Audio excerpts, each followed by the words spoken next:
Hi everybody, Virgo here. It is I'm sorry. It is November 7th, 2019. Good afternoon to everyone. Evidently, I'm going way too fast this afternoon. Too much coffee.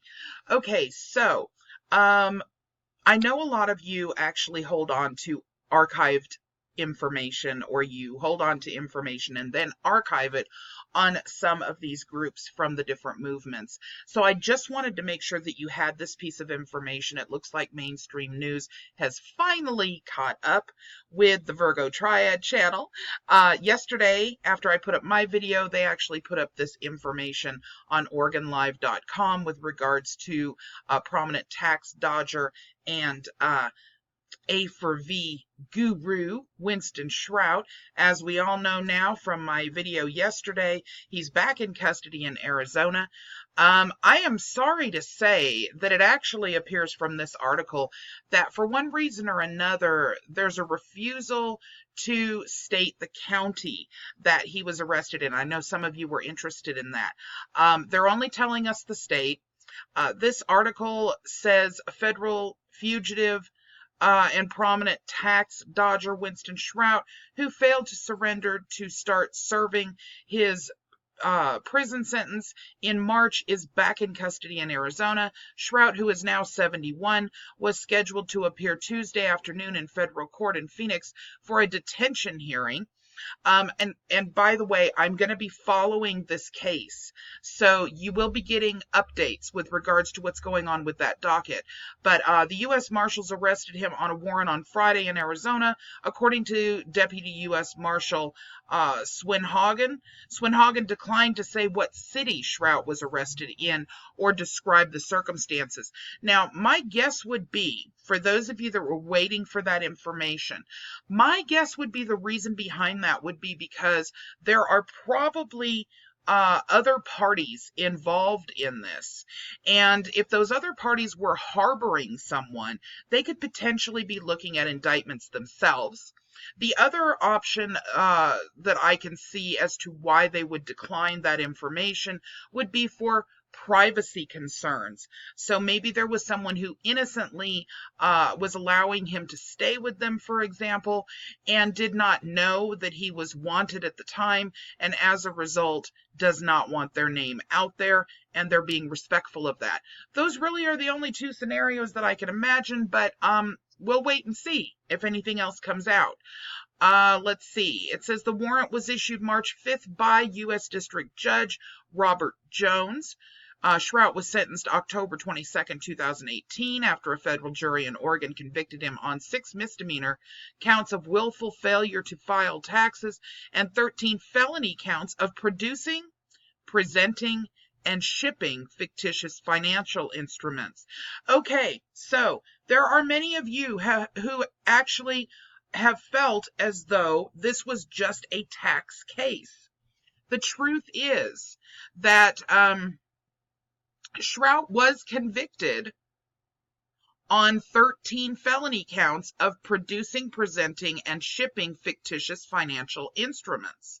So for those of you that were confused with regards to this, it is not just the 6 misdemeanor counts of willful failure to file tax returns. He was actually charged and convicted of presenting these fictitious financial instruments. Shrout, a SOVSIP, made and issued more than 300 fake international bills of exchange on his own behalf and for credit to third parties. The government said Shrout falsely claimed the bills had some form of value and purported that they were worth more than $100 trillion. Shrout also testified at trial that he stopped paying income tax or filing income tax returns well over 20 years ago. He was scheduled to start serving his 10-year sentence March 4th, the first Monday after the 9th District Circuit Court of Appeals denied his request to remain out of custody pending his appeal of his conviction and prison term. The appeals court upheld Jones' ruling that Shrout would pose a danger if he were to remain in the community. After he failed to surrender, of course, the which is the Federal Bureau of Prisons, uh, the appeal court dismissed Shrout's entire appeal in June. All right, so let me go a little bit further with this just so you understand what happened. So what he did was he filed for an appeal on the judge's original ruling, which is normal, okay? But then he skipped out. He didn't show up to the Federal Bureau of Prisons to turn himself in when he was supposed to. And as a result of that, I believe it was either 30 or 60 days after the fact, the appeals court said, well, there's no way we're going to reconsider this case. This guy's on the lam. So they cut off his availability to be able to appeal the case. He has really screwed himself big time. And as a 71-year-old man with a 10-year prison sentence, 5 mandatory years, I think that he could actually be looking at a life sentence if his health is poor, which is what he was claiming when he was in court. So basically, even though I know most of you already know the entire story here, we were waiting on an accounting of it from an outside source, other than just the Department of Justice notification that I received. So the OregonLive.com, the Oregonian, is up now, and they are starting to report on this. Again, I will be keeping close tabs on this docket and on what's going on in his case. I don't know if they're going to give him a quote-unquote mulligan on skipping out because of his age or for any other reason.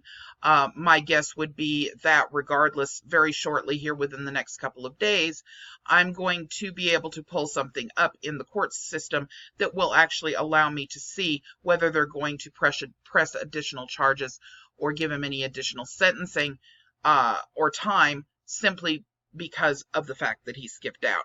My gut instinct would tell me as a judge that that needed to take place regardless of the age, but I know they do try to take that into consideration. All right, everybody, I hope you have a wonderful day. And there may be some things that actually pop up over the next 3 days that need to be reported on. So I may be back, but I also may not be. Tomorrow, I have a very important meeting with someone that I'm going to be talking to with regards to the VirgoTriad.com website. So that is something that is going to take me away from being able to make videos tomorrow. Now, with regards to the weekend, we'll just have to see. But I want to make sure that you guys are aware that I am still working, and I'm going to be working on doing stuff so that you guys have availability to the new website that's going to be going up in January. But I won't be able to be making a video necessarily. So, all right, you guys, everybody take care and have a great day. And if I don't talk to you again till Monday, have a great weekend. Bye.